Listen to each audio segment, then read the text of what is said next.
सोमवार की अष्टमी पड़ जाए, क्या पड़ जाए सोमवार की? जम के बोलो जरा, अष्टमी। या तो सोमवार की अष्टमी पड़ जाए, या हर महीने शिवरात्रि आती है, हर महीने आती है, या तो सोमवार की अष्टमी पड़ जाए या फिर सोमवार की शिवरात्रि पड़ जाए, हर महीने आती है। प्रयास करना, थोड़ा सा दूध, देसी गाय का थोड़ा सा दूध अगर प्राप्त हो जाए, बेलपत्री के पत्ते से दूध कटोरी में लेकर, मात्र बेलपत्री के पत्रे से एक एक बूंद, अगर दूध आप एक बूंद अगर ज्यादा ना मिला हो, एक चम्मच भी अगर आपको दूध देसी गाय का मिल गया हो, और सोमवार की अष्टमी पड़ जाए या सोमवार की, जम के बोलो, शिवरात्रि पड़ जाए, उसमें केवल अगर देसी गाय का दूध मिल जाए, जर्सी गाय का नहीं हो, देसी गाय का अगर दूध मिल जाए, बेलपत्री के पत्ते से, तुम्हारे घर के अंदर अगर शिवलिंग है या मंदिर में शिवलिंग है या तुम्हारे नजदीक में कोई शिवलिंग है, उस पर बूंद बूंद, एक एक बूंद अगर शिवलिंग पर दूध समर्पित कर रहे हो, श्री शिवाय नमस्तुभ्यम, नमः शिवाय, या षडाक्षर मंत्र ओम नमः शिवाय, या 33 अक्षर का मंत्र महामृत्युंजय मंत्र, इसका स्मरण कर कर शिव जी पर देसी गाय का दूध समर्पित कर कर इस बेलपत्री को अशोक सुंदरी वाली जगह पर अगर आप समर्पित कर देते हैं, फिर आप जिस भी चीज के लिए अप्लाई करें, मेरा देवाधिदेव महादेव आपका हाथ पकड़कर खींचकर आगे बढ़ा ही दे। मेहनत करना, कर्म पूरा करना, पढ़ाई अच्छी करना, और पढ़ाई के साथ में विद्या अध्ययन करने के साथ में अच्छी मेहनत के साथ में देसी गाय का दूध भगवान शंकर को समर्पित करना, भगवान शंकर को समर्पित करना, देसी गाय का दूध धीरे धीरे धीरे धीरे समर्पित करना, भाव के साथ आप समर्पित करें। देसी गाय का दूध एक एक बूंद समर्पित करिए, धीरे धीरे समर्पित करें। और देसी गाय का दूध जब धीरे धीरे समर्पित करें, बड़े रास्ते से, आनंद से धीरे धीरे जब आप समर्पित करेंगे, बेलपत्री वही दूध में सनी हुई बेलपत्र, अशोक डंडी का भाग शिवलिंग की ओर नहीं होना चाहिए, उस समय पर डंडी का भाग जहाँ से पानी बहकर जाता है अशोक सुंदरी की ओर से, वहाँ पर होना चाहिए। कार्य में सफलता मिलती ही है। शिव तत्व को धारण करें। सोमवार की अष्टमी का मतलब आपको इंदौर की कथा में बताया था, जिस दिन शंकर और पार्वती के मिलन का दिवस हो, और केवल एक माता पार्वती के अकेले मिलन का नहीं, 64 योगनियां तक भगवान शंकर से मिलने के लिए आती है। पीला चंदन लगा लेना। कितना लगाना है? बीच वाला जो पत्ता है उस पर पीला चंदन। जब आपको लगे कि मेरा जीवन बहुत कष्टमय है, अब ये रोग, अब ये कष्ट दूर ही नहीं हो रहा, अब ये आए दिन तकलीफ पर तकलीफ बढ़ती जा रही है, आए दिन रोग, बीमारी, पैसा घर में बच नहीं रहा, बहुत कष्टमय जीवन है, इसमें लगाओ पीला चंदन बेलपत्री की बीज पत्ती पर। महाराज, और बीज पत्ती पर जब चंदन लग जाए, लगने के बाद में ये दोनों पत्ती पर लाल चंदन लगा लीजिए। इन दोनों पत्ती के बीच में जो डंडी का भाग होता है, आपको कहा था, आपको स्मरण में होगा शायद, हमने जब बेलपत्री की महत्वता बताई थी तो उस बेलपत्री की महत्वता में कहा था ब्रह्मा विष्णु महेश ये 3 हैं, बोला था। बीच में ये बड़ी पत्ती से लेकर जो 2 पत्तियां होती हैं, इनके बीच में जो जगह बचती है, इसमें मां पार्वती के 64 योगनियां, मां पार्वती अपनी पूर्ण सिद्धि के साथ में जितनी भी देवी के स्वरूप हैं, वो माता 64 योगनियां देवी के स्वरूप में यहां पर विराजमान होती हैं। 2 पत्ती के नीचे से जो डंडी होती है नीचे तक, ये पूरी डंडी में 33 कोटि देवी देवताओं विराजमान होते हैं इस पूरी डंडी के अंदर।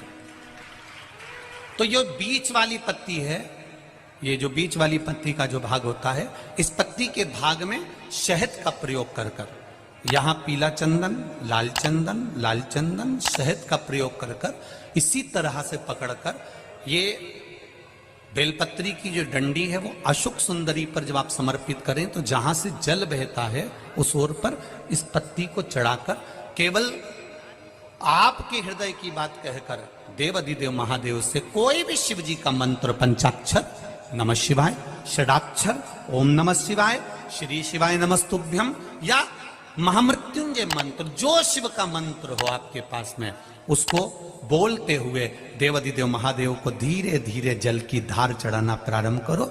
जल की धार जब पूर्ण होने लगे, उसमें थोड़ा जल बचे, तब अशोक सुंदरी पर जो तुमने बेलपत्र चढ़ाई है वहां उस जलधार को चढ़ाए। ये प्रयोग आपको केवल सोमवार की अष्टमी पढ़ने पर ही करना है।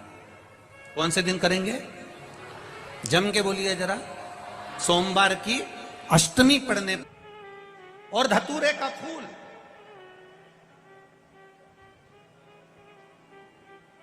कांटे वाला धतूरा और उसमें लगने वाला एक पुष्प, आस्था चैनल पर आप लोग देख रहे होंगे धतूरे के फूल का दर्शन। धतूरा और धतूरे का पुष्प छोटा सा पौधा है, ज्यादा बड़ा नहीं है, कांटा लग रहा है, धतूरा लग रहा है, और उसमें भी साधारण धतूरा नहीं, जिस धतूरे के नीचे की डंडी लाल कलर की होती है, अगर वो सोमवार की अष्टमी को देवाधिदेव महादेव को समर्पित करी जाती है तो उसके घर में कभी संपदा की कमी नहीं होती है। वो धतूरा है, साधारण नहीं है। धतूरे में भी लाल डंडी, जैसे धतूरा गोल होता है उसके नीचे एक छोटी सी डंडी, देखा है आप लोगों ने? अरे देखी कि नहीं देखी बोलो? धतूरा देखा है ना? धतूरे के अंदर एक नीचे छोटी सी डंडी होती है, जब तोड़ोगे तो वो डंडी का कलर अगर लाल है, वो डंडी का कलर अगर लाल है, और कभी हम तो कहेंगे जैसे बड़ी बीमारी जिसको हो जाती है, लीवर, किडनी, कैंसर आदि का आदि बड़ी बीमारियों से जो जूझ रहा होता है, प्रयास करो, प्रयास महामृत्युंजय का जाप कर कर, महामृत्युंजय का स्मरण कर कर, एक लाल डंडी का धतूरा प्रयास करना, एक धतूरा मिल जाए या 5 धतूरे मिल जाए किसी भी एकांतेश्वर महादेव पर, जो शिव मंदिर एकांत में हो, जहाँ कोई जाता आता नहीं हो। वैसे तो अब बहुत मुश्किल है कि ऐसा मंदिर मिल जाए जहाँ कोई जाता आता नहीं हो, पहले की बात दूसरी है, अब बात दूसरी है।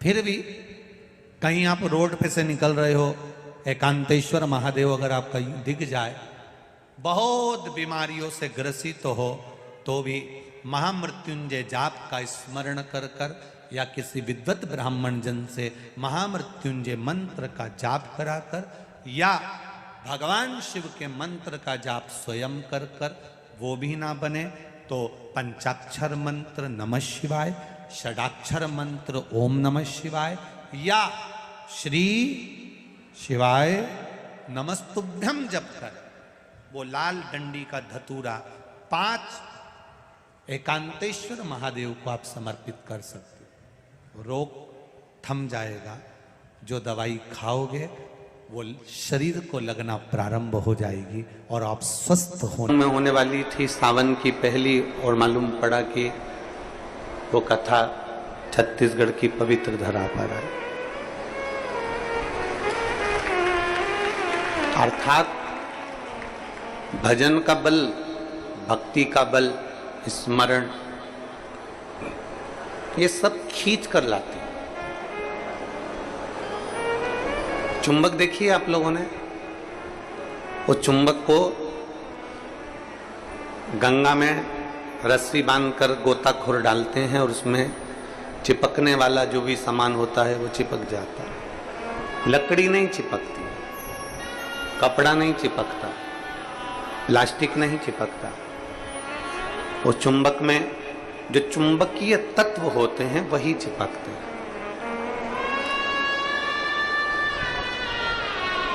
हम तो ये मानते हैं कि सावन के महीने में भी भोलेनाथ एक, जैसे लोग गंगा जी में चुंबक फेंकते हैं और उसमें जो चिपक गया वो चिपक गया, उसी तरह भोलेनाथ भी सावन के महीने में शिव महापुराण रूपी चुंबक को डालकर हिलाते रहते हैं।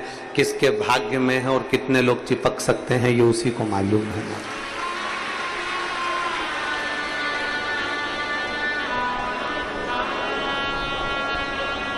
72 साल बाद ऐसा सावन आया है, और उस सावन में अगर भगवान की विरल भक्ति हमारे मुख से हो रही है, भजन हमारे मुख से हो रहा है, कीर्तन हमारे मुख से हो रहा है, तो आप और हम तो सब शिव के चरणों के दास हैं।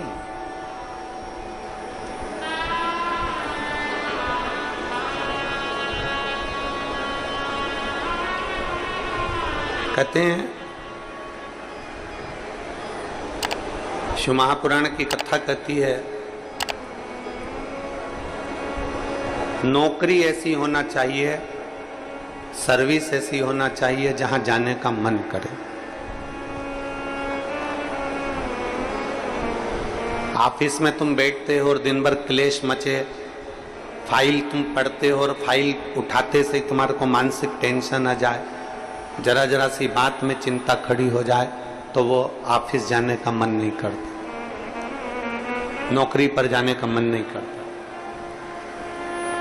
नौकरी ऐसी हो जहां जाने का मन करे, और घर ऐसा हो जहां वापिस आने का मन करे। तो समझ,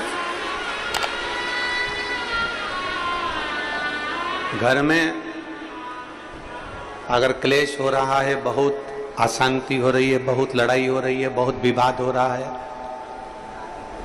कहीं सास का मुंह फूला रहे, कहीं बहू का मुंह फूला रहे, कहीं बेटे का, कहीं बेटी का, कहीं माँ का, कहीं पिता का, कहीं भाई, कहीं बंधु, इनके मुंह फूले रहे, तो घर में आने का मन नहीं करता।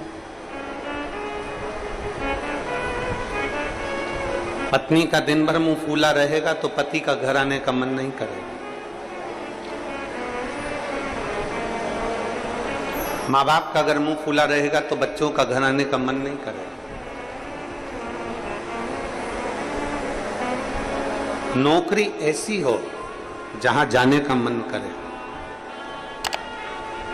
मन करे आपका कि मुझे बड़े उत्साह से जाने हैं। एक प्रश्न आपसे पूछते हैं, उम्मीद है कि आप लोग उत्तर अच्छा देंगे। हमने भी पढ़ाई करी, आपने भी पढ़ाई करी, हमने भी विद्याध्ययन करा, आपने भी विद्याध्ययन करा। जब स्कूल में पढ़ते थे, मैथ का सब्जेक्ट आता या साइंस का आता, इंग्लिश का आता, कोई सब्जेक्ट जब सामने आता, तो कोई कोई टीचर इतना अच्छा होता था कि उसके सब्जेक्ट में भले मन ना लगे पर उसके सब्जेक्ट में बैठने का मन जरूर करता था। बोलो सही है कि गलत? बोलो सही है कि गलत? और कोई कोई टीचर ऐसा होता था कि उसके सब्जेक्ट में जाने का मन नहीं करता था।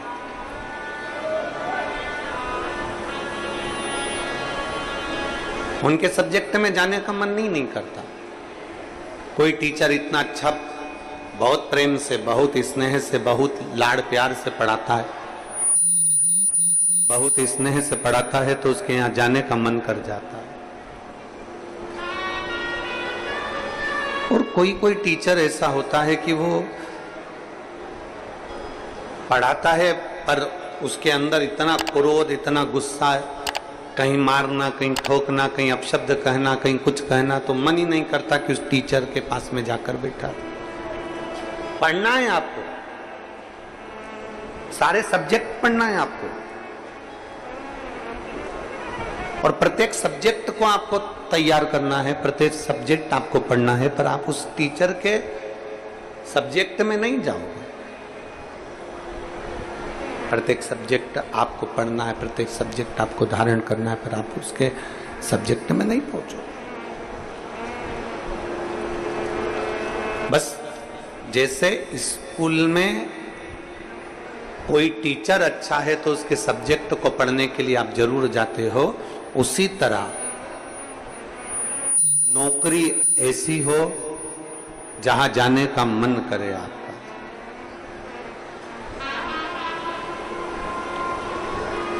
नौकरी ऐसी होना चाहिए जहां तुम्हारा जाने का मन करे, जहां तुम्हारा बार बार मन करे, 5 भी बज जाए ना तो भी मन करे कि थोड़ा आधे घंटे और काम कर लूं, 1 घंटे और काम कर लूं,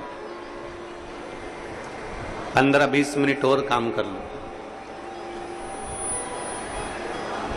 नौकरी अगर अच्छी है तो तुम्हारा जाने का मन बड़ा करेगा और वहां बैठने का भी मन करेगा। तो शास्त्र कहता है कि नौकरी ऐसी हो जहां तुम्हारा जाने का मन करे, और घर ऐसा हो जहां पर सब प्रेम से रहते हो। तो नौकरी से और दुकान से घर आने का मन करे तो समझ लो कि तुम्हारा घर श्रेष्ठ है। तो समझिए कि उसमें तुम्हारी श्रेष्ठता है।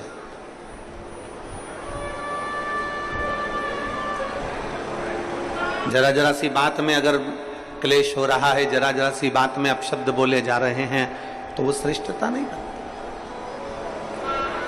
लोरमी वालों ने भी बहुत व्यवस्था कर रखी थी, परंतु कीचड़ इतना है, मिट्टी काली है, पानी पड़ा हुआ है, इसलिए प्रशासन भी उस चीज को हाँ नहीं भर पाया, क्योंकि उनको दिखता है कि इतना लाखों में। अब आप देखिए कि 3 पंडाल बड़े बड़े डूम भरे पड़े हुए हैं, उधर भी बाहर भक्त हैं, उधर भी बाहर भक्त हैं, और इधर देखोगे तो चारों तरफ बाहर पूरे के पूरे भक्त भरे पड़े हुए हैं।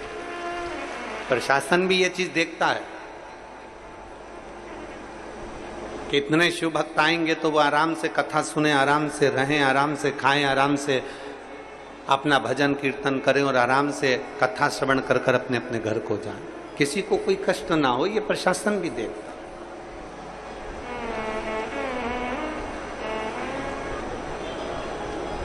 21,600 श्वास में से 21,600 श्वास जो चल रही है, उसमें से जितनी श्वास हम परमात्मा को दे सकते हैं उतना दीजिए। हम जितना भजन कर सकते हैं उतना भजन करें, हम जितना स्मरण कर सकते हैं उतना स्मरण करें। और तेरी कृपा बिना न हिले एक भी अणु, लेते हैं श्वास तेरी कृपा से तनो तनो। हे गंगाधार मुक्ति द्वार ओंकार तू, बोले ओंकार तू। आयो शरण तिहार शंभु तारता,